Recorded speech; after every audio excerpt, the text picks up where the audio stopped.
ಮರಗಿಡದ ತಲೆಯ ಒರೆಸಿ ಹಿಮ ಬಿದ್ದ ನೆಲವ ಗುಡಿಸಿ ಆಹಾ ಹೊಲಗದ್ದೆ ಇನ್ನೂ ಎಂತ ನಿದ್ದೆ ಎಂದ ದಿನ ರಾಯನು ರವಿರಾಯ ನಿನ್ನ ಮನೆ ಕಾಯ ಬಿಡುವೆಂದೋ ನಿನಗೆ ಮಹಾರಾಯ ಧಗ ಧಗ ಉರಿಯುವೆ ಜಗ ಜಗ ಬೆಳಗುವೆ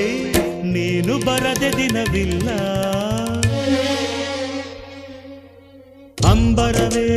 ಅಂಬರವೇರಿ ಸೂರ್ಯನು ಬಂದಾನು ಥಳ ಥಳ ಥಳ ಜಗ ಥಳ ಥಳ